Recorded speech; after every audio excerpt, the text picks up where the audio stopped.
Padmesh institute of वैदिक sciences, are नगर, कानपुर की ओर से मैं पंडित के यदु पद्मेश नमस्कार। इन दिनों कोरोना 19 यानी कोविड-19 पूरे भारत में बुरी तरह से पसर रहा है। प्रारंभ में ही कहा गया था,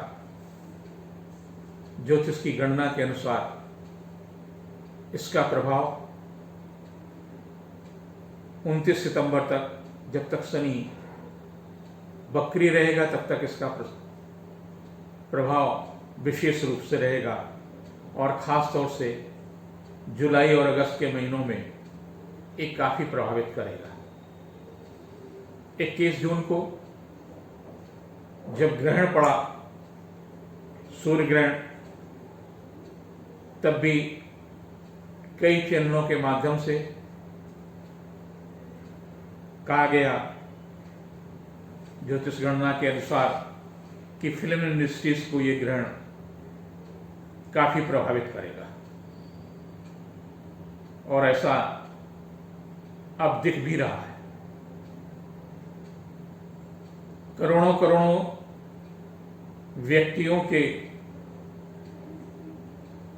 कला के प्रति प्रेम रखने वाले जो लोग हैं, उनका बहुत झुकाव महानायक अमिताभ बच्चन के प्रति है। संभवतः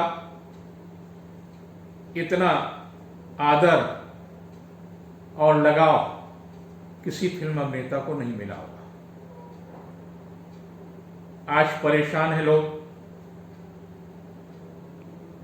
कि अमिताभ जी को भी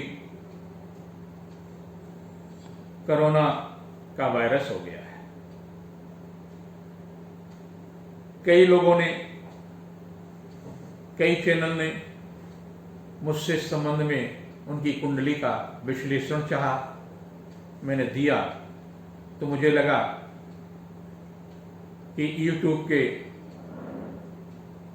जो ज्योतिष प्रेमी हैं, जिनकी रुचि अमिताभ जी में है, उनके बारे में इन्हें भी बताया जाए।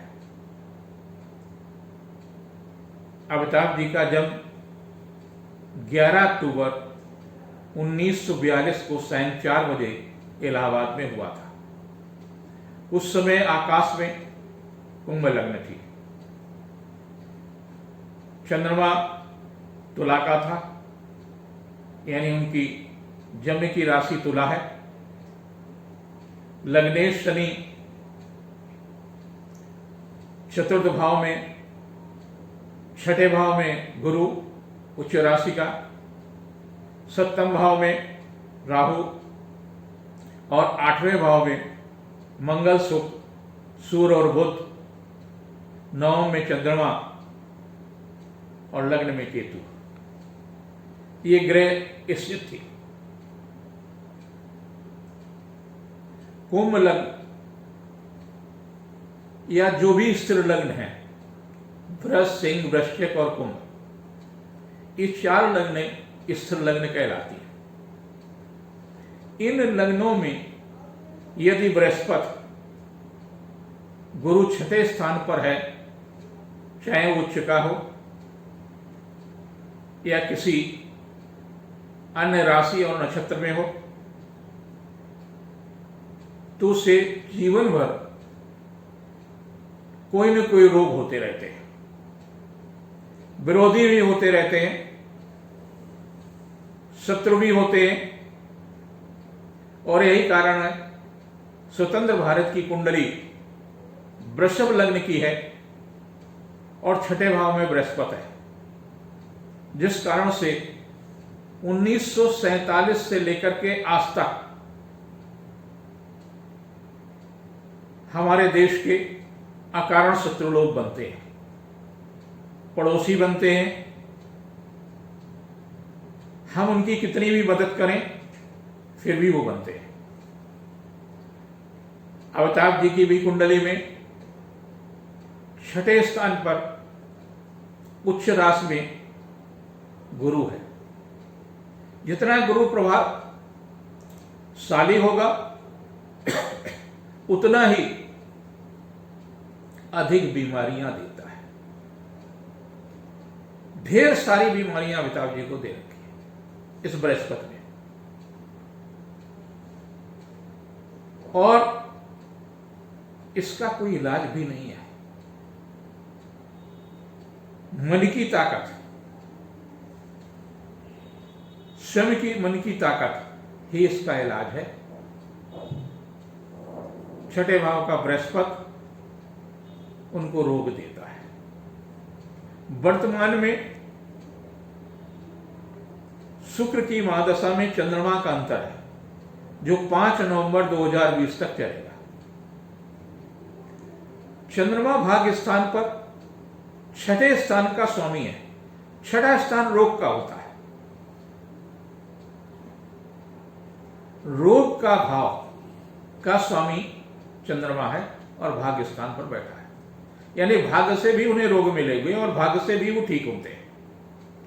चंद्रमा जनता का कारक है। जनता का प्रेम, जनता की दुआएं, जनता की प्रार्थनाएं उनके जीवन को मजबूत करने में सहायक होती हैं। एक बड़ी बात है। दूसरी, अष्टम भाव जीवन यात्रा के लिए है। आप कैसी यात्रा करते हैं? देह की यात्रा करते हैं या जीव की यात्रा करते हैं? यहां पर नीच राशि का शुक्र है, उच्च राशि का बुध है। विपरीत राजयोग बन गया है, जिस कारण से उन्हें जीवन में वो तमाम सारी सुविधाएं प्राप्त होंगी जो एक राजा को प्राप्त होती हैं, राजयोग में प्राप्त होती हैं। आर्थिक यश, प्रतिष्ठा, सम्मान, और इसी योग ने उन्हें पद्म सम्मान दिलाए। चंद्रमा भाग्य स्थान पर है और सूर्य है 8वें भाव में। अब आप देखिए इनकी कुंडली में केतु है लग्न में, और लग्न से छठे है गुरु, और 8वें है सूर्य, शुक्र, मंगल और बुध खड़ाष्टक योग बना रहे हैं। शनि और चंद्रमा का भी खड़ाष्टक योग बन रहा है। तो आप देखिए कि कितने खड़ाष्टक योग है। जितने अधिक खड़ाष्टक योग हो गए, महत्वपूर्ण सभी ग्रहों का खड़ाष्टक योग है, तो कुंडली बहुत महत्वपूर्ण हो जाती है। जिन राजनेताओं के, जिन उद्योगपतियों के, जिन बड़े फिल्म कलाकारों, जितने ज्यादा खड़ाष्टक योग होंगे उतने ज्यादा वो प्रभावशाली होंगे। चुनौतियां जरूर मिलती हैं, तमाम प्रकार की समस्याएं भी आती हैं। अमिताभ जी के भी जीवन में तमाम प्रकार की समस्याएं आई और आज भी है।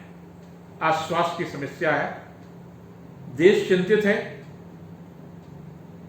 जिन लोगों को उनके प्रति सम्मान है, मेरे मन में भी उनके प्रति सम्मान है, उन्होंने देश की कला को शिखर तक पहुंचाया है। चंद्रमा एक राशि में 30 दिन तक रहता है। मीन में चंद्रमा में उनकी राशि से छठे था। जैसे छठे हुआ वैसे चंद्रमा ने अटैक किया और वो वायरस के शिकार हो गए।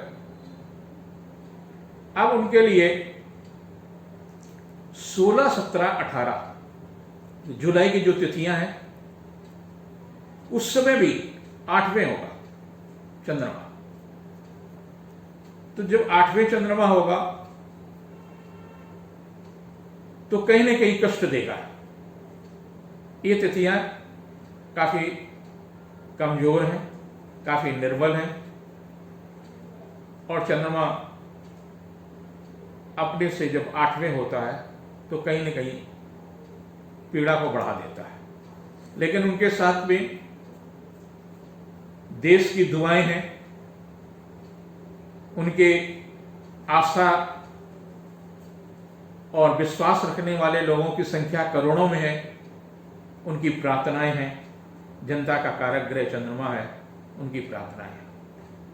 इस अवधि में उनकी पत्नी जया जी चाहिए कि उनके बिस्तरे के पास खड़े होकर के सायंकाल 8 और 9 बजे के बीच में, जब तक वो पूरी तरह से स्वस्थ होकर के घर नहीं आ जाते हैं, 7 बार हनुमान चालीसा पढ़ना चाहिए। जिन दिनों में कुली की शूटिंग हुई उस दिनों में भी बीमार हुए थे। उनके पिता डॉक्टर हरबंश राय बच्चन ने लगातार हनुमान जी की पूजा की और उनकी पूजा और देश की जनता ने जो उनके लिए तमाम प्रकार की प्रार्थनाएं और दुआएं की, उससे स्वस्थ हो गए थे। कई बार ऐसा अवसर आया है जब वो गंभीर संकट में रहे स्वास्थ्य के, और हनुमान जी ने उनकी मदद की है। आज भी हनुमान जी की आराधना उनके प्रेमियों को करना चाहिए।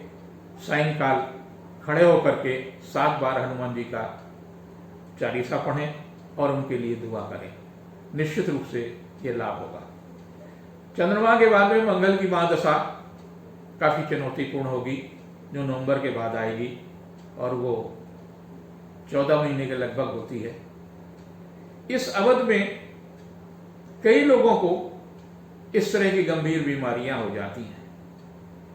कई लोगों के मन में भय होता है, लेकिन स्त्री लग्न के लोग, खास तौर से वृष लग्न के, सिंह लग्न के, वृश्चिक लग्न के और कुंभ लग्न के लोग मन से मजबूत होते हैं।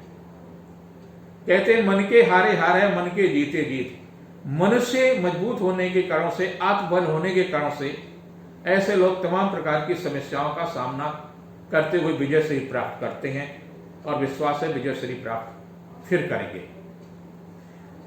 कई लोगों के मन में कोरोना के प्रति बहुत सारा भय उत्पन्न हो जाता है। कई संवेदनशील लगने होती हैं। इनके साथ भी इन दिनों में जैसे शनि का मूल कुंडली में खड़ाष्टक योग है और वर्तमान में शनि का लघु कल्याणकारी ढैया तुला पर है। तो ऐसी स्थिति में शनि वक्री है 29 सितंबर तक, तो कहीं न कहीं कष्ट देगा, कहीं न कहीं तनाव देता है और मन जब मजबूत होता है तो उससे भयमुक्त करता है। और उसके लिए हनुमान जी की पूजा, उपासना, महामृत्युंजय का जप नितांत आवश्यक होता है। वो आपको आत्मबल देता है। जिन लोगों को भी इस तरह का कोई भय है, अगर वो ऑफिस जाते हैं तो उनको चाहिए कि जब वो अपने ऑफिस से पहुंचे, भले ही आस्था या ना आस्था हो, तो अपने ऑफिस में कपूर जला करके चारों तरफ फिरा दें, वो उनके लिए लाभदायी होगा। डिस्टेंस मेंटेन करें, नियमों का पालन करें। अमिताभ बच्चन जल्दी स्वस्थ हो, यही मेरी कामना है। धन्यवाद।